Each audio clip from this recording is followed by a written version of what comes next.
We got Amanda Bobby Cooper back here on the program. She's going to be taking on Ashley Yoder at UFC Fight Night 139 on November 10th. Amanda, how are you today? I'm good. How are you? I'm doing great. I was checking out your Instagram, and I saw that you went, I think it was like canoeing this past weekend or something like that. I got to know, when you're out in the outdoors and you have a fight coming up, are you thinking about the fight at all, or are you able to sort of separate yourself from that? Saturday is the only day I take off. And I usually, at the gym every week, every day, twice a day, 3 times a day, I'm always thinking about the fight, always visualizing my opponent. It becomes an obsession. So I make sure that on my Saturday that I don't have anything to do. I make myself go have fun, go feel like a normal person, go on a drive, go, put makeup on and look nice and, do something that I enjoy. That way my mind's off the fight. So, when you got a big fight coming up, especially we're less than a month here, it's always on my mind. But usually Saturday I do pretty well. My boyfriend and I will go do something. We like to look at antiques, so we'll go to antique stores, or, this time we found a kayaking trip down a river, which is beautiful in Michigan at this time of year. So definitely just trying to, do something that doesn't involve eating or anything else. So. Yeah, nothing too expensive either. I know you always want to, save some dollars here and there. I'm the same way when Exactly. I do the date nights with my wife. But every week, so mandatory Saturday, no questions asked. You have to go out, right? That's sort of the plan every week. Yeah, I don't stay out at all. I don't go anywhere past 10 o'clock. So we try to do things during the day, and then at night just. It is a rest day, so I make sure, I usually, sometimes the date nights are let's go sit in the sauna. Let's go to a hot tub, so I make sure that I get my rest, my recovery in as well. I'll do something during the day that gets my mind off the fight, and then come back home, watch movies and relax, and just, it's pretty boring, but I like the life. No, boring gets it done, as they say, right? So that's Yeah. always important. Let's talk about your last fight quickly. I know things didn't go your way against Mackenzie Dern, but you always learn more from a loss than a win. What did you take away from that fight, which had a lot of weird things happen with Mackenzie missing weight and you having to fight in Brazil? What did you take away from Right. It's always really hard when I can't pinpoint a certain, maybe if I didn't train a lot, or if I can't pinpoint a certain, I felt like my coaches were great, my training partners, my camp was perfect, hardest I've ever worked, I thought I had a great opponent, when she came in overweight, I didn't care because I just wanted to fight. I'd been, obsessing over it for so long and preparing for so long that I was going to let myself down if I didn't take the fight. So, just taking away from that is I got so frustrated because I felt the best. The warm-up was the best. The walkout, I was focused. I was ready, I felt like I had a great game plan. And then, to come up short, quick in the first round is hard. It was difficult to come back and, just realize it's part of the game. And that's why I fell in love with the sport. It's not it's not always 10 out of 10. The best person wins. And, Mackenzie's a very skilled opponent. So, it's not like I got beat by someone I didn't think deserved to beat me. It's in the UFC. It's hard. It's tough. Every opponent's tough. So I'm not too upset with myself anymore. I was more upset the fact that I just felt like I couldn't have done any more during that fight camp. I couldn't have been any more perfect. My diet was perfect. My weight cut was perfect. Everything was so perfect that it just made me realize that there's really no perfect. I could, if my opponent Ashley Yoder walked into my gym today, I could beat her. I don't have to have a 12-week training camp. I don't have to have the perfect warm up, but just being in the moment and taking advantage of an opportunity, or just using my skills to the best of my ability is really what I take away from it. Is it doesn't have to be everything so perfect, and I had to stop obsessing over perfection and just get in the gym, work hard, have fun, and do what I love. You got a lot of fan support after that fight. I know you put a post up just saying, how many uplifting messages you had from that. How much did that help through that whole time? Just because sometimes as a fighter, I'm sure you get sort of isolated in, the fight camp and everything, but there is a lot of people out there who are supporting you. Yeah, on a day-to-day basis, I know my coaches are supporting me. I know my friends. I know my family. I know all these people support me, and I know I've got fans, and just I didn't have a question about it whether I was going to take the fight or not. It was like, okay, she didn't make. What do I have to do? Do I have to lose weight? Do I have to gain weight? What do I have to do? And then I try not to be on social media too much, but when I got on my phone and just saw, the amount of support and people like, wow, my new favorite, wow, this girl's, that made me realize, this is what I love about this sport. And, I've always been a fighter, since I was 10. So I've always liked being the fighter, the tough chick, all these like stereotypical names and stuff. I always enjoyed it just because it made me feel like that's who I am. And so when I got all these messages and just people like really respecting me, it did bring me up and realize that the reason I'm in the sport isn't for money, isn't for fame, isn't for anything, but the support and the respect that people gained from me was definitely a uplifting thing. Taking on Ashley Yoder in this fight, like I mentioned off the top, you guys were on season 23, The Ultimate Fighter, a season that I find interesting because a lot of you were friends outside of the show. Was there any hesitation taking this fight just with the fact that, I don't know how close you and Ashley were on the show, but I know you guys all got along.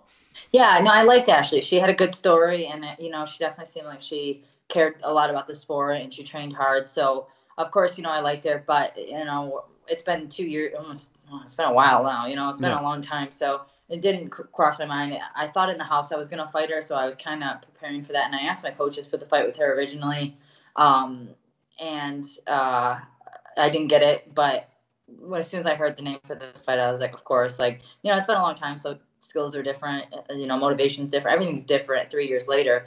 But still, I understand how she fights, and I know how she, I know how she trains. Another thing that I noticed in the house was, she lost in her fight, but after she lost, she drank and became just not very focused and didn't care too much about it. And, and that doesn't mean she's going to lose or win a fight. But to me, I'm just going to be perfect in the house no matter what, whether I won or lost. And so in the back of my head, I'm like, well, that, I wouldn't have done anything like that. I wouldn't have drank and been a crazy, they called her Ashley, or Hurricane Ashley, because she was a mess. And I can remember that, and it gives me a little bit of motivation. Like, I see on social media she's drinking or partying, and I'm not sure if she's doing that anymore. But after the contracts were signed, it's just, I never, I try to be as perfect as possible. And, definitely, I just said that perfection isn't everything, but it does give me something in the back of my mind to know how she was after she lost a fight, or how dedicated she was, or non-dedicated. So I like that I was able to live in the house with her for a while to figure that out. Yeah, and I hear what you're saying here, just so people don't get this twisted. I mean, you're basically saying you want every edge you can in this fight, and if that means not drinking or doing other things, I mean, you have to do that, right? And you mentioned living sort of a boring lifestyle. That's the sacrifices you have to make to be completely good heading into a fight. So I just wanted to clarify that, because I could definitely, like, what the heck, it's not like, oh, you drink so you suck or you're gonna lose. Yeah, exactly. I know what you meant. I like to go to bed at a certain time and recover and rest, and that way, at the end of the day, like I said with Mackenzie, I did everything that I thought was correct. And if I lose, I don't have any questions in the back of my mind, because I think that that's what tears fighters apart. They lose and they're like, oh, I went out drinking, and or I stayed out too late, or I could have trained harder. And I just don't want any questions in the back of my mind that I didn't do everything right. So, a friend told me a long time ago, years and years ago, that he's a fighter as well, but he basically said that he likes to think in his mind, if I were to build a fighter to beat me, who would beat me? He's a good striker. He's like someone that takes me down and out wrestles me. So then he works really hard on his wrestling.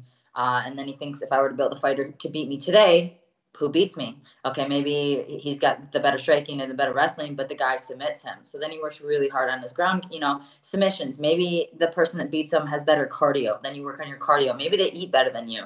Maybe they don't stay out late. There's just all these factors that can help you win a fight. And so I'm always trying to think of new ways to when I was first starting out, I used to watch YouTube videos of all the champions in the UFC and figure out how they ate, like how they ate their salads, or what they ate or what they did during the day, or what kind of dogs they had. Like, I was so obsessed with being, talented and being at the top and getting in the UFC that I would study the way people did things. And these are just things that I found out that you should do and take care of yourself, and how to, preserve your body, and, listening to that and watching other people do it, and then figuring out what works best for me is just how I kind of stay. Let's talk about training camp. You've had a lot of different looks for this camp, I know, because a lot of the fighters that I've interviewed end up training with you. I saw Montana De La Rosa was down there. You've got Crystal Vanessa, I'm going to butcher her last name, Demolopoulos. She's fighting in LFA this Friday. Andrea Lee was down with Andy Wynn. Just how good has this been in terms of having different looks for this camp and getting to train with different people? Yeah, it's awesome. It always gives me a little bit more confidence knowing that I put the right training partners in, and they gave me the best looks. And something I've recently, when I say recent, I mean this week, it's Tuesday or whatever day. But Yeah. just recently, like I've started to think about like I have all these training sessions, and I've really started working with more of the talented, like more talented guys on my team that are, closer to my size. And I'm always dreading I'm like, training session with them. Like they're going to kill me. Like I'm always dreading that. And it makes me, and I do it, but I'm like, why am I always dreading that? And then I realized that it's so important for me, to always kind of dread these training sessions and then excel or get past it. And it gives me a little bit of a confidence boost. It's like, all right, I'm worried this kid's going to beat, I got some of the guys at the gym to beat me up, but then I get through it. I'm like, all right, that wasn't as bad, and they do push it, and they do hit me, and they do what they have to. And, it's tough every day, and I've got my back taken. I'm getting up and they take me back down, and I'm just constantly working and struggling. And then it made me realize that I'm so excited for my fight. I'm like, oh God, this actually is going to be so much easier than the people that I'm training with. And in the past, I've kind of looked the easier route. And, I don't have that many girls in my gym that can push me. And if I got an option of a girl that can give me an okay look, and then I got an option of a guy that's going to kill me, I always go the easier route, even though I'm getting the same work in. Not necessarily like I want the easier work, because I do like the hard work, but it's just like easy, like, oh, girl, whatever it is. But I've been training with the guys and more talented people for this fight camp. And it makes me more excited for the fight, because I feel like it's going to be easier. Obviously I'm going to work hard, and obviously it's going to be a tough opponent, but I just don't think that Ashley has near anything of what the training level that I'm getting right now. So it feels like I'll have a relief, more relaxing than I normally do. No, that's a good way to think it. They always say the training camp has to be harder than the fight itself, so I think that's pretty much what you're saying there. Yeah, and I always think training camp meaning like you push harder, you train more, you're more tired, you have to push through soreness, and like that's why it's harder, because I'd rather do one fight than a 12-week training camp. But I realize that includes the amount of like the level that you're going. Like I have to struggle every day and overcome it. And those little confidence boosters by doing something well against someone that I believe is really good builds me up and builds me up. And that's how I think I come back after a loss. It's not like a one loss and then I have to win to get my confidence. I have to do these little tasks that I believe are, tasks for me, little small hard tasks to get the confidence I need, and they just keep building for a fight camp, and then I can fight. With this fight being at elevation, have you had to do anything different with your cardio or anything like that? No, I always feel like I have good cardio. I've never struggled. I got a coach now that Russian kickboxing coach that he's got a master's degree in like sports science and whatever he's got going on, but he's really strict on my heart rate and not pushing too much and figuring out how fast it can go down and stuff. So he's really aware with it. He's coming to Denver with me, and he's worked with elevation a lot. So he knows a lot, and I'm going 2 weeks early, which I don't know how much time I would need to, get used to it. But Ashley's not from Denver, so we're both at the same disadvantage. I think it would be a little bit different if I was fighting someone from Denver. I probably would have gone in a lot earlier, but we're fighting at the same disadvantage. And I just feel like my cardio has always been good. So if I get a little bit more tired, I still have a minute to recover, and my recovery is extremely well. How do you see this fight playing out on November 10th? Ashley is a long rangey striker, and she loves takedowns. I've been visualizing a lot, and I just think that going forward and hitting her with big shots, she tends to wear out from getting hit. I see like her cardio drop, not from getting. I don't see it drop from grappling or all these things that normal fighters get tired from. I think Ashley gets tired from getting hit, and I'm just going to use quick inside shots and defend the takedown. If I get to see a takedown, I'm going to take it. But I definitely see it going in probably to feeling her. I like to feel out the first round, throw a lot of shots, defend, make her feel unconfident, make her start diving for shots. And then I think I'm going to get a second round TKO. Last question before I let you go. As far as video games, what you're playing, I know you like to get that in during training camp. Are you playing any Diablo this time around, or what are you doing?